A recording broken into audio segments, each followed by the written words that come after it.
Vamos a comenzar la clase de éticas políticas modernas de este día 13 de mayo.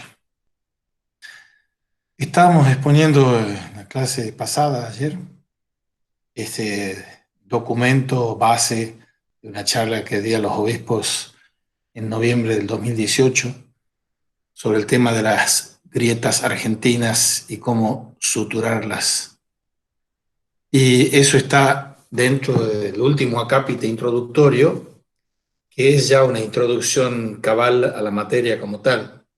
Ese acápite es Metafísica judeocristiana como éticas políticas, la protohistoria de la fe, el libro del Génesis, la creación y el principio de fraternidad. Ahí tienen protohistoria de la fe, virtud teologal, el libro del Génesis, libro bíblico, la creación, concepto teológico, y el principio fraternidad, concepto ético político. La segunda instancia es la historia del amor, también segunda virtud teologal. Los evangelios, libro bíblico, y el principio ético político de la compasión. Eso tiene que ver con la revelación. Y la posthistoria de la esperanza, que tiene que ver con la redención, esperanza, virtud teologal, la redención, concepto teológico, y el libro del Apocalipsis y el principio misericordia.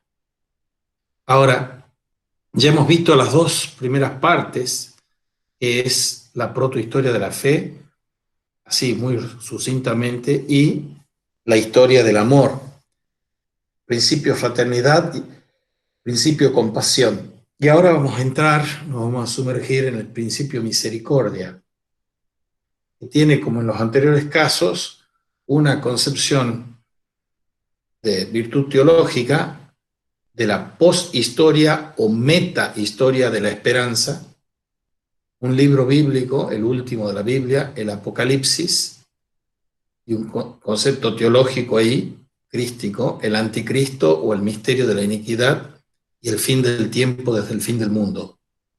De Joseph Pieper, Leonardo Castellani y Giorgio Agamben a Manuel Lacunza, un jesuita del siglo XV, y el Papa Francisco, un jesuita del siglo XXI, XX-XXI. Y ese texto de la poshistoria de la esperanza que ustedes quiero creer que han leído, comienza con una definición de la fe que hace San Pablo en la carta Hebreos 11:1, y dice que la fe es la sustancia de las cosas que esperamos y es argumento de lo que no se ve. Sustancia de las cosas que esperamos y argumento de lo que no se ve. O sea, dicho condensadamente, la materia de la fe es de invisibilia et futura, de lo invisible y de lo futuro. Y ello va a asignar toda nuestra existencia y nuestra ciencia, porque nosotros no carecemos ninguno de fe. Puede ser que no sea fe en Cristo o en Buda o en Mahoma, pero todos tenemos fe. O sea, todos regimos y hacemos regir nuestra vida por ese doble sostén, es aquello a lo que prestamos consentimiento y que no vemos porque es invisible, ¿no? Por defecto de nuestra visión, que también es, sino que por sí es invisible, y aquello que va a acontecer, no con futuro con F minúscula, sino el futuro con F mayúscula. Y la propia biografía y la propia historia de cada pueblo están atravesadas por esta fe. Por eso, lo que interesa filosóficamente en la historia, dice este alemán Joseph Pieper, no es el pasado, no es cómo algo ocurrió realmente, como pretenden los historicistas. Y es así que quien quiera filosofar sobre la historia tiene que dirigir su mirada al futuro, no al pasado, a la imaginación de lo que va a suceder, no a la memoria de lo que aconteció. De allí que la cuestión cardinal sea hacia dónde se encamina la historia. Y la pregunta filosófico-histórica por antonomasia es la pregunta por la meta o el fin de la historia. Este trabajo que ustedes están leyendo y que yo estoy exponiendo va a ser el primer práctico o parcial, como quieran llamar, que vamos a organizar para ustedes. Sigamos. Después de la bomba atómica, explotada a fines de la Segunda Guerra Mundial, 1945, se hablaba de una era atómica o de una situación atómica, como la de un tiempo final que es a la vez un fin del tiempo. Y de allí la conmoción que padecía el filosofar en clave apocalíptica y escatológica. Apocalipsis significa revelación y escatología significa las últimas cosas. Cuando quiero enterarme de las últimas cosas, decía León Blois, no leo el periódico, leo el Apocalipsis, porque ese es darnos noticia de las últimas cosas. La filosofía transmuta su naturaleza de ser una argeología, dar razón de lo primero y de lo principal, a ser una escatología, dar razón de los novísimos o de las últimas cosas o acontecimientos. Esto es importante comprenderlo porque toda filosofía nace como una argeología, dar razón de lo que está en los primeros principios y desde los primeros principios. Y toda teología es por sí unos últimos fines.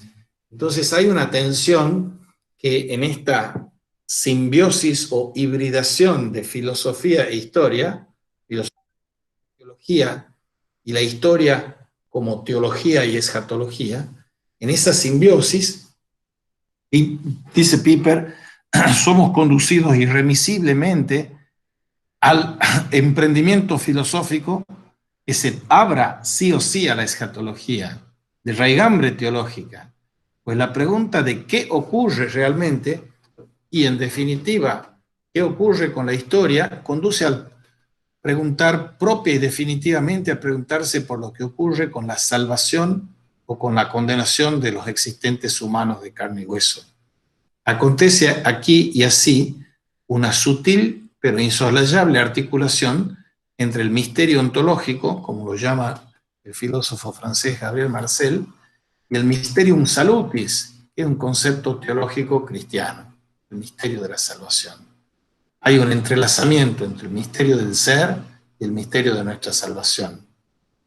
Y es así que lo decisivo en el quehacer filosófico, dice Piper, es pensar y reconocer que la realidad auténtica y suprema en el fluir de la historia es el mysterium, el misterio de la salud, de la salvación o de la condenación, que nunca es una salvación o condenación en la que nos encontremos predestinados. Dios hace el 99%, pero el 1% sí o sí lo hacemos nosotros. Y lo que se revela aquí es una historia de la salvación, para la cual lo que cuenta no es preguntarse qué es, sino qué ha sucedido y qué sucederá. Esta destinación filosófica a las ultimidades del fin de los tiempos es lo que mantiene vivo ese nervio apocalíptico y escatológico del preguntarse por la historia.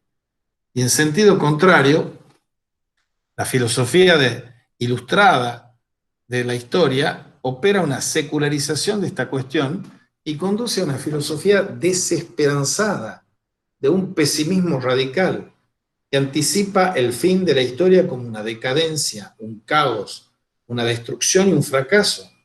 Así es que William Shakespeare, hablando de la historia, dice que es un cuento contado por un idiota lleno de ruido y de furia. Hay ese pesimismo respecto de que la historia es un absurdo. Venimos de la nada y vamos hacia la nada. Y en esto se empalma con la noción usual de Apocalipsis, según la cual en los últimos tiempos el anticristo va a establecer un dominio universal. Es un dominio universal del maligno, dice Piper. Pero la apocalíptica y la escatología cristiana se abrazan a las promesas que nunca da por perdidas ni liquidadas Dios, el Dios que promete, promisio es lanzada hacia adelante, falta a su promesa. Y ese Dios que promete a su pueblo, no una filosofía desesperanzada y desesperada, Promesa y profecía signan una apocalíptica y escatología cristianas que están caracterizadas porque vamos a esa instancia de gozo eterno, de vida eterna, de vida en plenitud. He venido para darles vida y dárselas en abundancia, dice el Evangelio. Y en los vaticinios mesiánicos ya del Antiguo Testamento, que continúan siendo el paradigma de toda profecía en general, se preanunciaba la pasión y muerte del siervo de Dios, del siervo sufriente de Isaías, que está preanunciando o preludiando la pasión y muerte del Dios crucificado, Jesús. Y tal como lo ha comentado el jesuita argentino Leonardo Castellani en su libro, Castellani tiene un libro que se llama Apocalipsis, y Joseph Pieper tiene un libro que se llama El fin del tiempo, y expone ahí el resultado de esa desintegración iluminista de la cosmovisión revelada por el cristianismo. Castellani cita ese escrito de Pieper, y se estudia esta desintegración iluminista de la cosmovisión revelada por el cristianismo, esta revelación que es este apocalipsis cristiano, y se lo estudia en una parábola que va del filósofo Kant al filósofo Nietzsche. Ese arco de pensadores connotados creen estar librándose de las repudiadas hechicerías y de la superstición cristiana. Y lo que hacen, en el fondo, estos pensadores, entre otros, pero ellos son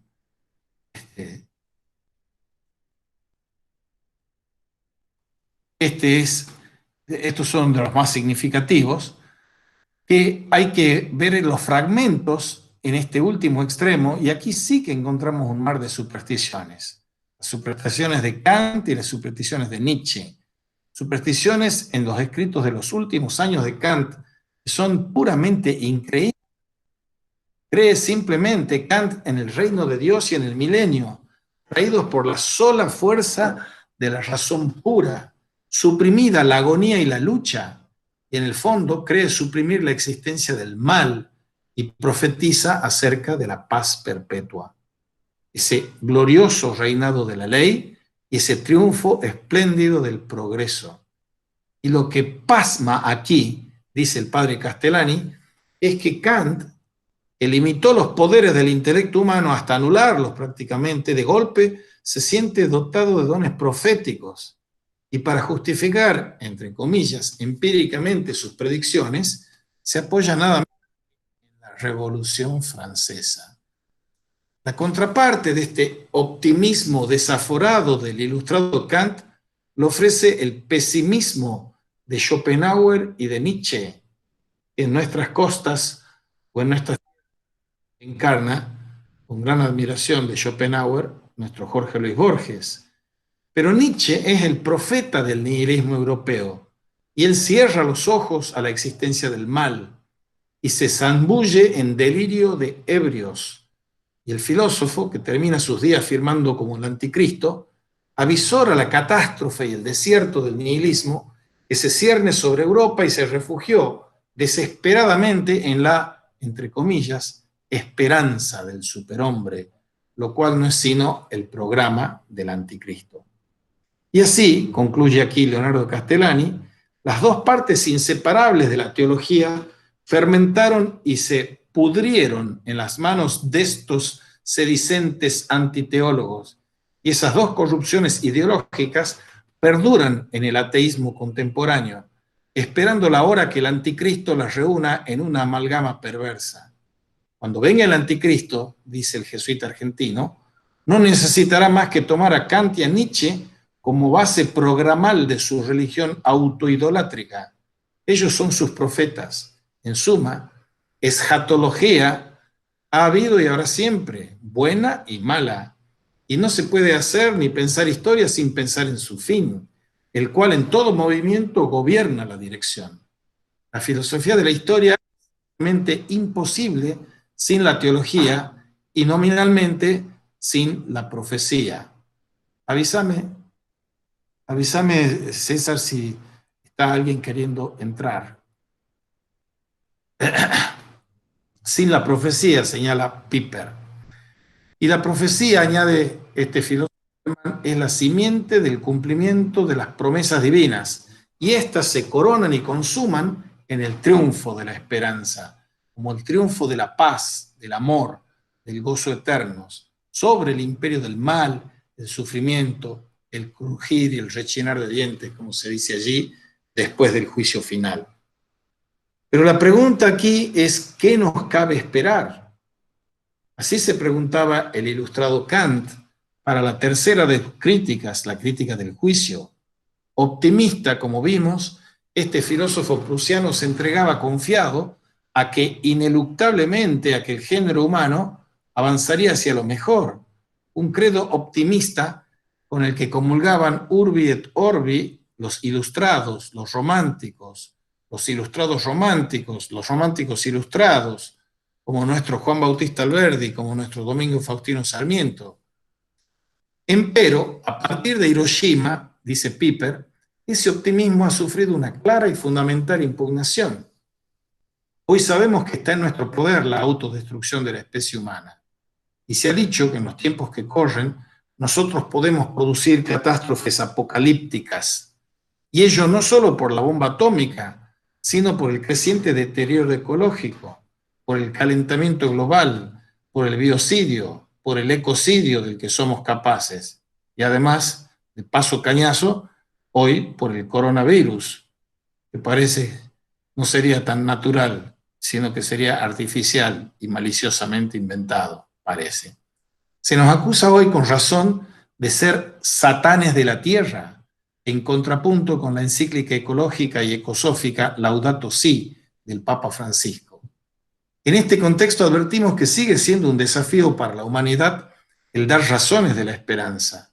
Y no esperamos lo que tenemos o sabemos que es imposible conseguir, dice Piper. Lo que esperamos es lo bienvenido, lo amado, algo bueno. Por ello no hay esperanza que no contenga un elemento de alegría. La esperanza es la respuesta a que se nos depare lo que amamos. Es una alegre expectación. Lo que esperamos, enseñan los clásicos, es el bonum arduum, es el bien difícil que se espera. Lo que se espera, en rigor, escapa al poder de disposición del que espera. Pero hay que distinguir las esperanzas o esperas comunes y diarias que se conciben en plural y están dirigidas a cumplirse en un futuro mundano. Hay que distinguirla de la esperanza fundamental, que se escribe en singular y carece de objetos existentes en el mundo que sean objetivables y puedan satisfacer nuestras expectativas. A esta esperanza, Gabriel Marcel, en su Homo Viator, el hombre que peregrina por la historia esperanzado, la expresa como yo espero absoluto, que distingue del espero que, esperanza absoluta frente a esperanzas o esperas o ilusiones relativas y mundanas. En francés hay una distinción semántica entre espoir y attente. Espoir es la esperanza sobrenatural. Attente es yo espero el ómnibus en la esquina. Es distinto esperar el ómnibus que yo espero la vida eterna, conseguir la vida eterna o el gozo eterno. El espero que es esperanza absoluta frente a las esperanzas o esperas relativas y mundanas. Y la purificación de todas las esperanzas ilusorias o esperas ilusorias, la pérdida de esas ilusiones diarias, desde allí nace la auténtica esperanza. Y la relación entre esperanza e historia vincula y articula el misterio de la salvación, el mysterium salutis, y el misterio del mal, mysterium iniquitatis, que opera en lo más íntimo del corazón de cada hombre y de cada pueblo. Y ello es así porque pertenece a la esencia de la historia estar basada en la libertad y en la decisión, y que, por tanto, puede darse el mal en ella. Mientras que carece de sentido utilizar este concepto con relación con la evolución meramente natural. La historia de la naturaleza empieza en el bien, pues es obra de Dios. La de la libertad empieza en el mal, como obra del hombre, decía el ilustrado Kant.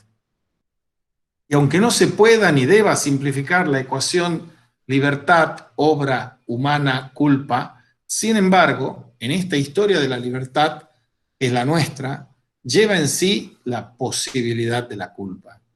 Y sea como fuese, la trama de la historia entrelaza acontecimientos naturales con aconteceres que obedecen a la libertad.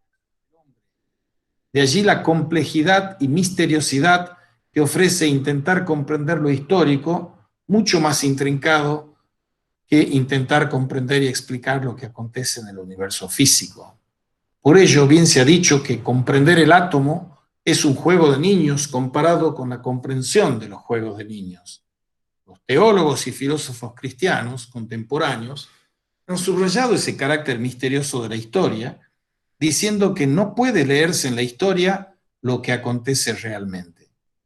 La historia universal no es el juicio universal, como quiere la filosofía de la historia de Hegel, o la historia ha sido dada como fragmento y este fragmento no lo puede complementar nadie, dicen estos teólogos. Y este misterio de la historia se enlaza por esencia con la profecía y está vedado a todo pronóstico o predicción. El futuro histórico se nos revela o manifiesta solo proféticamente y no podemos averiguar ni con la pura filosofía ni con la pura ciencia si la humanidad, aun cuando sea joven, potente y capaz intelectualmente, se dirige o no hacia su destrucción.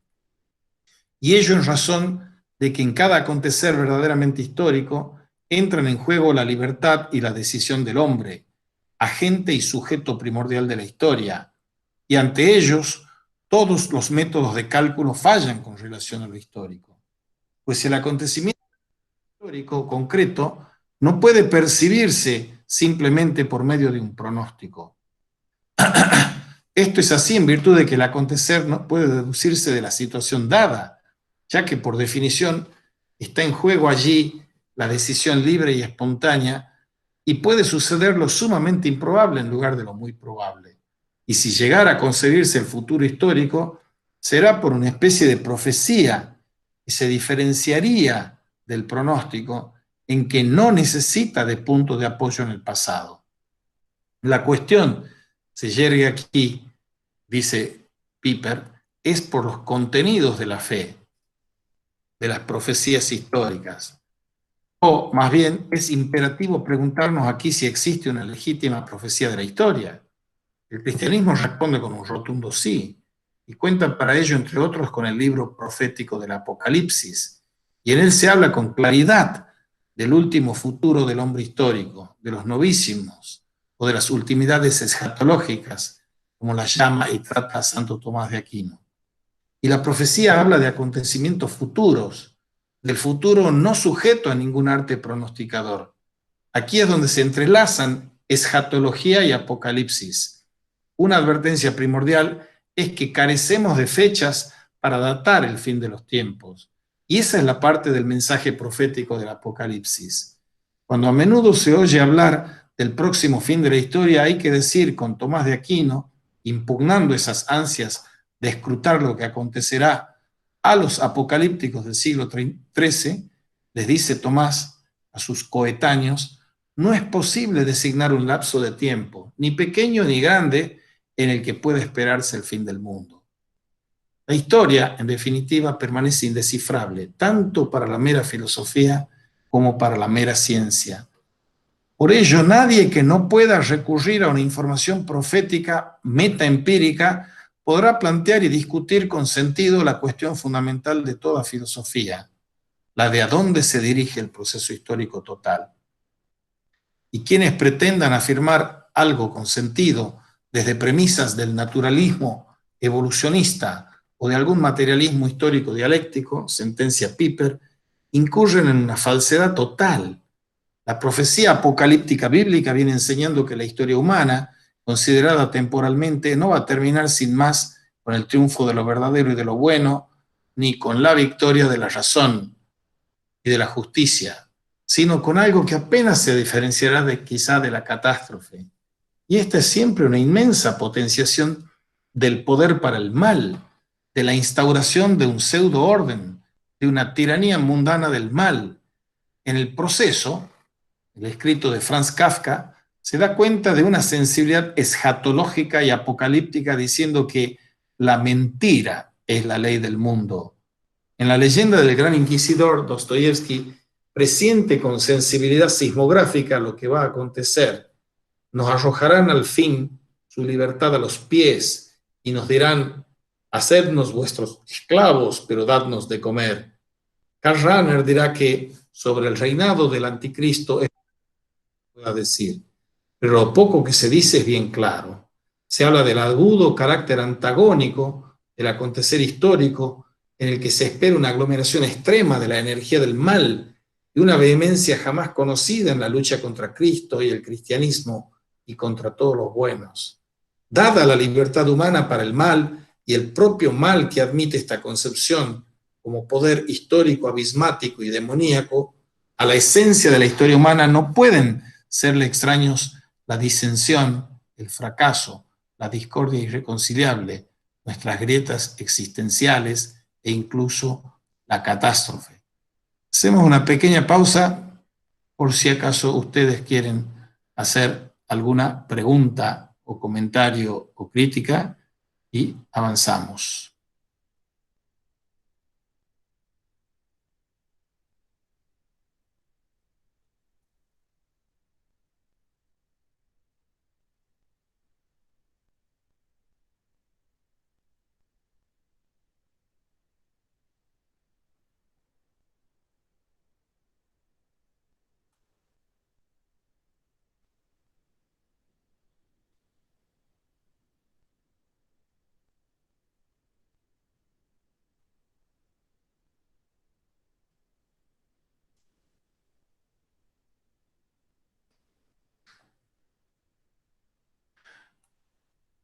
Hola, César, yo no sé si me ha cambiado.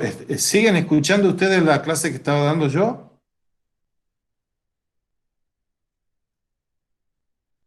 Ah, bueno, perfecto, seguimos. He parado para hacer pausa y ahora retomamos. Estábamos hablando de este libro de las revelaciones o del Apocalipsis, que es un libro profético de la esperanza. Esperanza en el nuevo cielo y en la tierra nueva. Y la última palabra de esta profecía apocalíptica y de su información decisiva es que pese a todo hay un final feliz que supera infinitamente a toda espera o ilusión o expectativa mundana.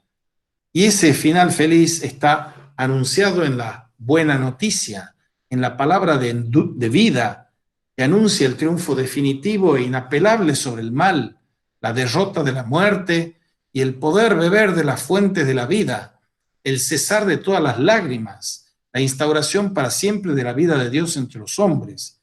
Y eso se condensa en la promesa apocalíptica y escatológica que Dios nos hace de un nuevo cielo, de una nueva tierra.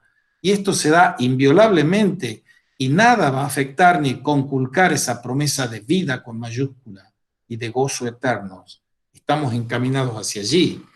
Y si nuestra existencia terrena tiene esa estructura del todavía no, del homo viator, ello significa que hasta el mismo momento de la muerte, la esperanza con la que se identifica nuestra existencia es lo que da sentido a la vida. Absurdo o sentido de nuestra vida, esa es la cuestión apocalíptica y escatológica. Y si nos decantamos por el sentido, es porque lo esperamos en su realización definitiva al otro lado de la muerte. No hay que temer a los que nos matan el cuerpo, sino que hay que temer a esa segunda muerte, que es la muerte al gozo eterno. Y nadie nos está predestinando a que muramos eternamente. Eso está en nuestra potestad. Por eso, al otro lado de la muerte, más allá del aquí y del ahora, en una palabra, concluye Piper, la esperanza existencial rebasa las fronteras de este mundo.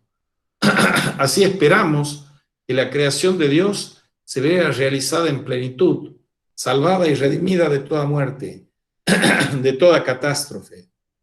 El reino de Dios se realiza en medio de este mundo histórico en el que vivimos. Lógicamente, dice Piper, nadie puede imaginarse lo que se piensa concretamente con las imágenes esperanzadoras de la resurrección. Y esa imagen esperanzadora de la resurrección es la imagen de la plenitud salvada y redimida de toda muerte y de toda catástrofe. Se realiza en medio de de este mundo histórico en el que vivimos, esa esperanza. Pero lógicamente, dice Piper, nadie se puede imaginar lo que se piensa con esas imágenes esperanzadoras del nuevo mundo. No pueden significar otra cosa, sino que jamás se perderá o será vano una brizna de lo que en el terreno histórico es bueno, justo, verdadero, bello, logrado y saludable. Nada se pierde. Todo se asume y se redime. Ahora entremos en otro aspecto aún más fundamental de aterrizar, poner los pies en la tierra desde esta perspectiva escatológica. Para no desbalancear esta cuestión apocalíptica y escatológica del lado de una leyenda rosa, que todos vamos para el gozo eterno, la vida eterna, y no hundirla, por contrario imperio, en la leyenda negra, tenemos que poder dirigir primero esta pregunta por el fin del tiempo, del mundo, en clave teológico-política. Y para eso nos sirve un pensador de origen italiano, pero que enseña y vive en Francia, que se llama Giorgio Agamben. Y Giorgio Agamben tiene un librito en el que habla del fin del tiempo, y habla de la iglesia, y habla de la abdicación o de la renuncia al pontificado de Benedicto XVI, de Ratzinger. Él echa una mirada a la cuestión esta del anticristo, al misterio del mal y al fin del tiempo en un planteo convergente que va del siglo XIX al siglo XXI, lanzado por dos jesuitas, un jesuita chileno y un jesuita argentino, Manuel Lacunza, del siglo XIX, y el Papa Francisco, del siglo XXI, y que vivió gran parte de su vida en el siglo XX. Porque esos dos jesuitas han llegado desde el fin del mundo. Y Agamben nos brinda una muy creativa tesis al respecto en dos conferencias que se editan bajo el título El misterio del mal, Benedicto XVI y el fin de los tiempos. Y esos dos escritos, esos dos textos, han sido escritos en circunstancias y fechas diferentes y entrecruzan sus temas de tal manera que bien pudo el Mysterium Iniquitatis articularse con la reflexión agambiana sobre la abdicación del pontificado o al pontificado de Benedicto XVI, que él llamó el misterio de la Iglesia, Mysterium Iniquitatis y misterio de la Iglesia. Y los dos textos, dice el pensador Agamben, reflexionan sobre el mismo problema del significado político del tema mesiánico del fin de los tiempos, hoy como 20 siglos atrás. El primer texto que presenta Agamben, El misterio de la Iglesia, intenta comprender la decisión de abdicar al pontificado de Benedicto XVI y la sitúa en un contexto teológico y eclesiológico actual que permita a la vez ponderar la ejemplaridad de esta determinación trascendente, extrayendo consecuencias para un análisis de la situación política de las democracias en las que vivimos. Aunque las razones que adujo el Papa fueran la disminución del vigor corporal, vigor corporis, y una enfermedad de la persona, infirmitas personae, en realidad, sostiene Agamben, ya fuentes antiguas indican que el trasfondo hay que buscarlo ahora, adentrados en el siglo XXI, en el desdén del pontífice Ratzinger por los fraudes y simonías, lo que se llamaba el Vati-Leaks y todos los escándalos que había y que en alguna medida siguen persistiendo hoy. Por detrás de este fenómeno raigal de la Corte Curial Vaticana, a la que con su renuncia está impugnando radicalmente Benedicto XVI, Agamben vislumbra que la ejemplaridad de la decisión tomada por el entonces Papa ha puesto en entredicho dos pilares de la vida política sin más: la legitimidad y la legalidad.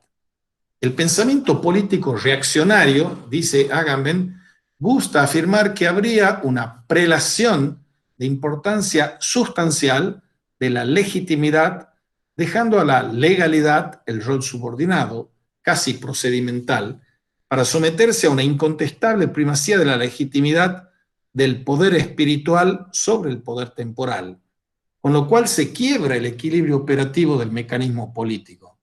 Y las consecuencias nefastas de este desequilibrio, añade, se ven en los casos de una iglesia medieval, de legitimidad presuntamente superior, como un poder espiritual al que deben mantenerse subordinados los poderes temporales del emperador, del rey, de los estados, que se le deben someter.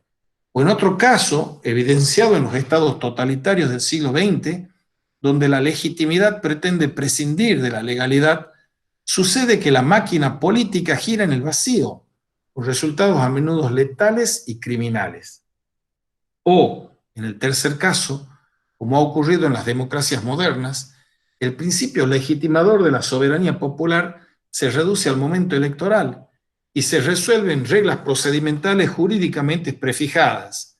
La legitimidad corre el riesgo de desaparecer en la legalidad, muchas veces formal y vacía, con lo que también se paraliza la máquina política.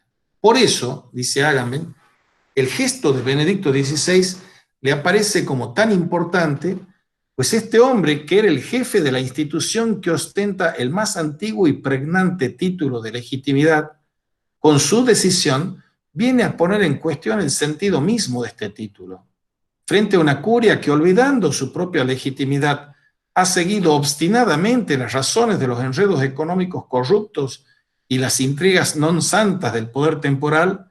El entonces Papa apeló a la única vía que halló posible, es decir, renunciando al ejercicio del vicariato de Cristo. Y de esta forma, la Iglesia misma ha sido puesta en cuestión desde sus raíces. Para fundamentar teológicamente su argumento, Agamben apela a Ticonio, un extraordinario teólogo del siglo II después de Cristo, que tuviera un enorme influjo en la formación de San Agustín. Un escrito de él era precisamente un comentario del Apocalipsis y de la concomitante escatología, que a la vez era un tratado de eclesiología. Y hay que seguir esta línea para leer entre líneas, valga la redundancia, la abdicación al pontificado de Benedicto XVI.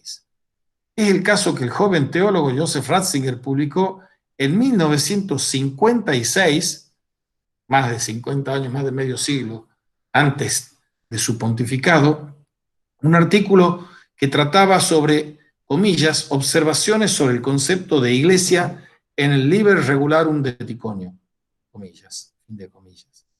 La perspicacia y agudeza interpretativa del pensador italiano Agamben fue mostrar el nudo eclesiológico de Ticonio, mostrando la actualidad que conserva casi 2 milenios después para iluminar la renuncia al pontificado del propio Ratzinger. Aquel joven Ratzinger focalizaba su atención en la segunda y séptima regla propuestas por Ticonio. La segunda trataba de domine corpore bipartito, de la bipartición del cuerpo del Señor. Y la séptima regla trataba de diabolo et eius corpore, del diablo y de su cuerpo. El meollo de la regla 2 apunta a decir que el cuerpo de la iglesia está partido en dos lados, uno siniestro y otro diestro, uno culpable y otro bendito, constituyendo sin embargo un solo cuerpo. Y Ticonio apela a otro apoyo bíblico para defender sus tesis sobre los dos aspectos de un cuerpo único. Y es el versículo del Cantar de los Cantares 1:4 que dice: Fusca sum et decora, soy negra y soy bella. Es decir, la única esposa de Cristo tiene un lado siniestro y otro diestro en su cuerpo único, y comprende en sí tanto el pecado como la gracia, acotaba el joven teólogo Ratzinger. Y otro aporte hermenéutico de Ratzinger a la cuestión es demarcar al propio Ticonio de lo que tras sus huellas hará luego San Agustín, para quien esa iglesia está permixta o entremezclada de bien y de mal, lo cual, aun siendo de inspiración ticoniana, no expresa el pensamiento del teólogo del siglo II, para quien no se daba una taxativa antítesis entre Babilonia y Jerusalén, como es el sello característico de la ciudad de Dios agustiniana. No hay en Ticonio dos ciudades antitéticas, como en el obispo de Hipona, sino una sola ciudad con dos lados. El teólogo del siglo II distingue, como vimos, una iglesia negra, fusca, compuesta por los malvados que forman el cuerpo de Satanás, y una iglesia justa, decora, compuesta por los fieles de Cristo. Y ambos cuerpos están inseparablemente unidos hasta el final de los tiempos, como enseña Jesucristo en la parábola del trigo y de la cizaña. Y esta profecía apocalíptica escatológica vendrá, según Ticonio, en el tiempo que discurre entre el momento de la pasión del Señor y expirará con la segunda venida de Cristo, que develará el misterio del mal. Y cuando haya llegado ese momento, el impío será revelado, como dice el apóstol. El apóstol San Pablo, en la segunda epístola a los tesalonicenses, expone una profecía sobre el fin de los tiempos. Agamben ofrece una traducción de esa epístola. Algunos biblistas e historiadores y filólogos de gran enjundia y rigor discuten que sea del propio Pablo. Sea como fuese, el contenido teológico de la misma es relevante y pertinente, porque pone bajo nueva luz que la segunda venida de nuestro Señor Jesucristo y nuestra reunión con Él no acontecerá si antes no viene el hombre de la anomia. Y el misterio de la anomia, que es el misterio iniquitatis, ya está en acto, dice San Pablo. Y esto no se consumará hasta que no sea quitado del medio, to catejón. Y entonces el impío, ánomos, el sin ley, será revelado, al cual el Señor Jesús con su venida lo eliminará con su aliento, revelando a aquellos que se pierden porque no han acogido el amor a la verdad para su salvación, como dice segunda carta a los tesalonicenses.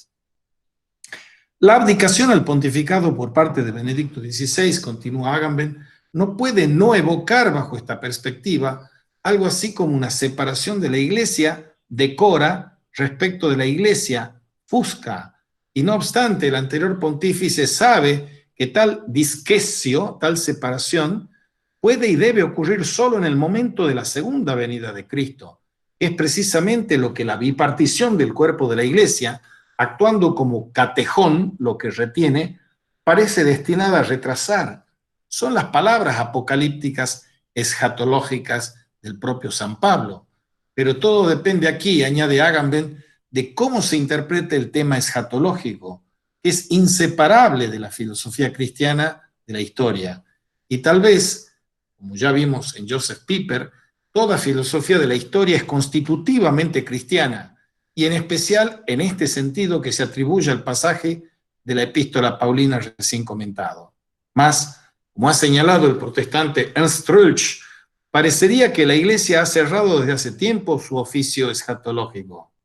Pero precisamente, señala Agamben, la decisión de Benedicto XVI de abdicar muestra que el problema de las cosas continúa actuando subterráneamente en la historia de la Iglesia cristiana o en la historia sin más. Y ello sería así porque el fin de los tiempos no solo no volvería inútil toda acción, sino todo por el contrario. Forma parte integrante del sentido de las cosas últimas, el que éstas deban guiar y orientar la acción en las cosas penúltimas.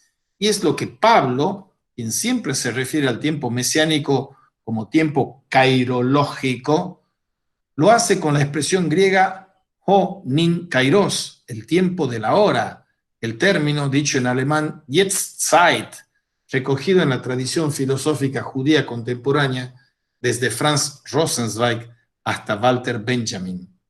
Y lo que interesa subrayar al apóstol Pablo, dirigiéndose a los tesalonicenses, es que no se deben dejar turbar por la inminencia de la parusía. Lo que él acentúa es que lo que cuenta no es el último día, no es el fin del tiempo, sino es el tiempo del fin. El tiempo ha sido resignificado radicalmente por el evento mesiánico, produciendo de una vez y para siempre la consiguiente transformación de la vida de los fieles. Y el mysterium iniquitatis del que habla la segunda epístola a los tesalonicenses no es un arcano supratemporal, cuyo único sentido es ponerle fin a la historia y a la economía de la salvación. Es un drama histórico. Mysterior significa en griego acción dramática. Y esa acción dramática está en curso, por así decirlo, en todo momento.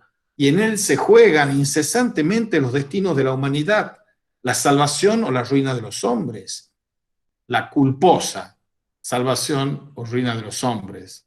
Y Agamben concluye aquí en que una de las tesis del comentario al Apocalipsis de Ticonio, que Benedicto XVI conocía muy bien, era precisamente que las profecías del Apocalipsis no se refieren al fin de los tiempos, sino a la condición de la Iglesia en el intervalo entre la primera y la segunda venida de Cristo, o sea, en el tiempo histórico que estamos viviendo todavía.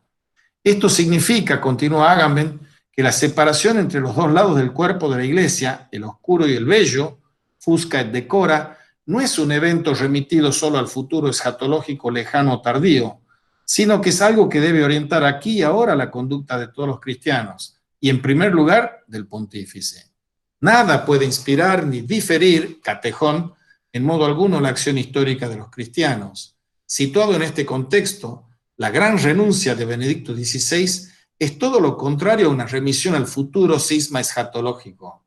Esta recuerda, en cambio, que es imposible que la Iglesia sobreviva si se remite pasivamente al fin de los tiempos, la solución del conflicto que despedaza su cuerpo bipartito, una Iglesia del pecado y una Iglesia de la gracia, una Iglesia de la corrupción y una Iglesia sin mácula et arruga.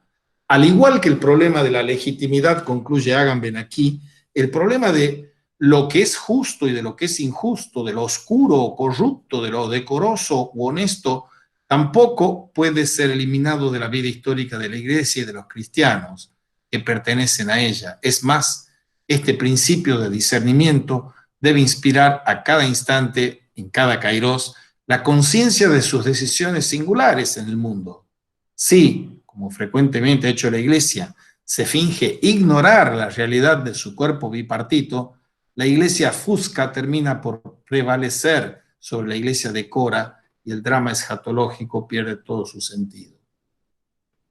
Esta decisión de Benedicto XVI, apunta Agamben conclusivamente, sacó a la luz el misterio escatológico en toda su fuerza disruptiva, pero solo de este modo la Iglesia que se ha perdido en el tiempo encontrar la justa relación con el fin de los tiempos.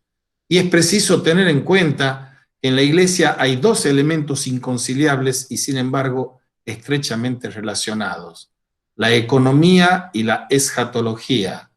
La economía habla del elemento mundano temporal y la escatología es aquello que se mantiene en relación con el fin del tiempo y del mundo. Cuando el elemento escatológico se eclipsa en la sombra, la economía mundana se vuelve propiamente infinita, es decir, interminable.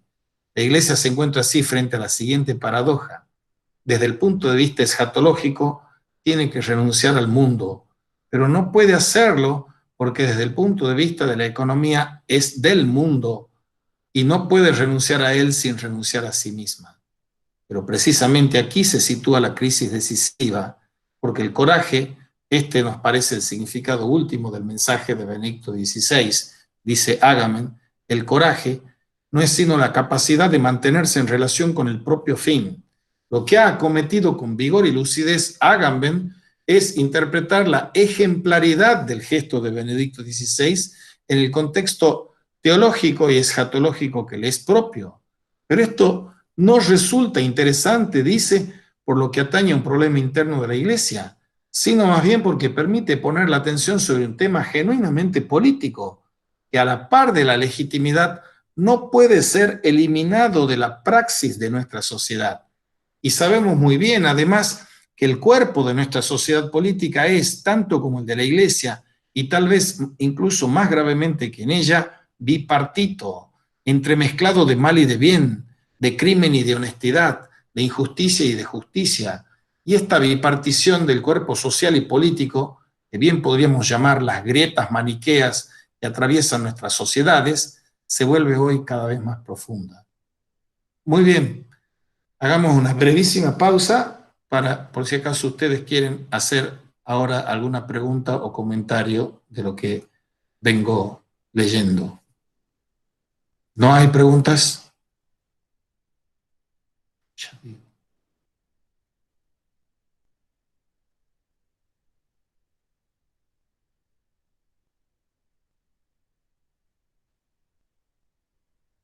¿No hay preguntas? Bueno, sigamos. Después de esta larga reflexión muy oportuna y profunda de Agamben sobre la renuncia o la abdicación de Benedicto XVI, pasamos al suelo patrio de las grietas para tratar de articular lo que ha dicho Agamben con esto.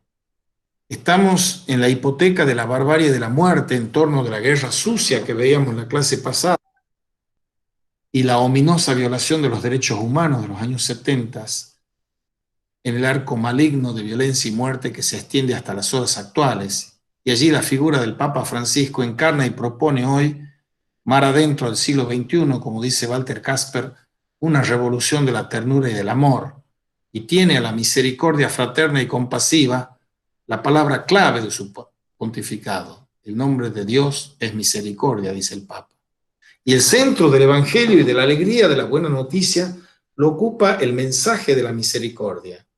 Y ya su inicial lema episcopal signaba esa mirada con las palabras de Beda, el venerable, miserando atque eligendo, mirándome con misericordia me eligió. Una y otra vez el Papa insiste en que la misericordia de Dios es infinita. Dios no abandona a ninguna persona, no da por perdido a nadie. La misericordia es un tema bíblico fundamental. A Moisés se le revela diciendo: Yahvé es un Dios compasivo y clemente. Y en el mensaje de Jesús es fundamentalísima su presencia. Pensemos en la parábola del Hijo Pródigo, que sería mejor denominar parábola del Padre Misericordioso. Evoquemos la parábola del Buen Samaritano, ese himno a la ética del amor compasivo, o, refiriéndonos a la carta a los Efesios, donde se nos habla del Dios rico en misericordia. Pensemos en las bienaventuranzas del Sermón de la Montaña, dichosos los misericordiosos. O, volviendo al Antiguo Testamento, en Oseas leemos: misericordia quiero, no sacrificio. Frente a la barbarie de la muerte, instante a instante, nosotros tenemos que elegir la cultura de la vida absoluta de Dios, porque caso contrario estamos eligiendo la barbarie de la muerte. Al Papa Francisco le preguntaron cómo un Dios infinitamente justo puede ser misericordioso y perdonar, estando obligado a castigar el mal y recompensar el bien. Y el propio Tomás de Aquino, decía el Papa, en respuesta a eso, tuvo la genialidad de percatarse aquí de que Dios no está atado por nuestras normas de justicia. Y además de soberano, Dios es justo consigo mismo. Y la esencia de ese Dios es el amor, porque Dios es amor y en cuanto tal, fiel a sí mismo, también es misericordioso.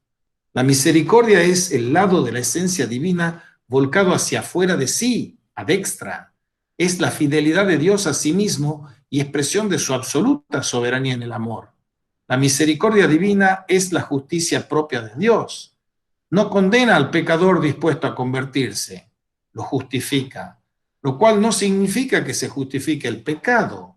La clave y esencia de la alegría del Evangelio está en leer Mateo 25 y las bienaventuranzas. Esos son los protocolos con que se nos va a juzgar en el juicio final. En la tarde de nuestras vidas, como dice San Juan de la Cruz, se nos juzgará en el amor. Ante la barbarie de la muerte, ante las políticas en contra de la vida, ante el imperio de la mentira y el odio del anticristo, la respuesta es misericordia y compasión. ¿Qué diferencia y qué afinidades hay entre misericordia y compasión?, le preguntan al Papa. La misericordia es divina, responde. Tiene más que ver con el juicio sobre nuestro pecado. La compasión tiene un rostro más humano. Significa sufrir juntos. No permanecer indiferentes al dolor y al sufrimiento ajenos. Viendo a una mujer viuda destruida por la pérdida de su único hijo, Jesús le dice: mujer, no llores. Al verla se compadeció. El Dios hecho hombre se deja conmover por la miseria humana, por nuestro sufrimiento. Alude a una compasión entrañable que llega a las vísceras o al útero materno. Es un amor visceral. Dios nos ama de este modo, dice el Papa, con compasión y con misericordia. Y el Papa Francisco viene proclamando que ha llegado el tiempo de la misericordia. Es, añade, cuando la Iglesia muestra su rostro materno, su rostro de madre a la humanidad herida. Estamos en un kairos de la misericordia, en un tiempo oportuno y agraciado para la misericordia. Y en esto se deja inspirar el Papa Francisco por su predecesor, San Juan XXIII, Juan el Bueno, que abriendo solemnemente el Concilio Ecuménico Vaticano II dijo que la esposa de Cristo prefiere usar la medicina de la misericordia en lugar de empuñar las armas del rigor. Y el beato Pablo VI, continúa el Papa Francisco, revelaba en su meditación ante la muerte que el fundamento de su vida espiritual era la síntesis propuesta por San Agustín: misericordia, miseria y misericordia. Miserias mías, misericordia de Dios. La misericordia es el núcleo central del mensaje evangélico, es el propio nombre de Dios. El anuncio revolucionario del Papa Francisco al iniciar su pontificado, como vimos, quedó asentado en su proclamación de que quería una iglesia pobre para los pobres. Ese Papa que venía del fin del mundo, programáticamente elegía el nombre de Francisco, con el propósito primordial de anunciar a los pobres la buena noticia. San Francisco de Asís renovó la iglesia encarnando la opción preferencial por los pobres que el Dios amor trajo a la historia, pues servir al pobre es servir a Cristo. Juan XXIII anunció el Concilio Vaticano II diciendo que la iglesia es y quiere ser iglesia de todos, pero principalmente la iglesia de los pobres. Jorge Mario Bergoglio eligió bien su nombre de hacedor de puentes, de pontífice, Francisco. Cuando era el cardenal primado de Argentina, vivía austeramente, viajaba en colectivo y acompañaba el apostolado de los curas villeros. El Papa argentino dice: los pobres son el tesoro de la iglesia y hay que cuidarlos. Y si no tenemos esta visión, construiremos una iglesia mediocre, tibia y sin fuerza. Nuestro verdadero poder tiene que ser el servicio. La persona amada, decía Bergoglio, requiere que yo me ponga a su servicio. Solo así cumpliremos el mandato evangélico de anunciar la buena noticia a los pobres. Nuestro Papa actual, con ese carisma suyo de una humildad audaz, nos llena de gozo y esperanza para que podamos hacer reverdecer la utopía de una civilización del amor de las que nos hablaba Pablo VI. Bergoglio ha venido sembrando testimonios de un servicio a la justicia y a la paz en el mundo, convocándonos a la fraternidad y a la promoción del diálogo interreligioso, porque sabe que no habrá paz entre las naciones si no hay paz entre las religiones. Y esta solo será el fruto del diálogo entre las religiones. Un diálogo indispensable al que todos estamos convocados, incluso los agnósticos, dijo Bergoglio, porque desde su duda podemos mirar juntos hacia arriba y buscar la trascendencia. Cada uno reza según su tradición. ¿Cuál es el problema? Todos estamos convocados a ese diálogo indispensable. Lo dejemos hoy aquí y continuamos el martes que viene con el Papa Francisco y la Iglesia del siglo XXI, piedra que es Cristo y o piedra del escándalo. Ahora abran los micrófonos si tienen preguntas.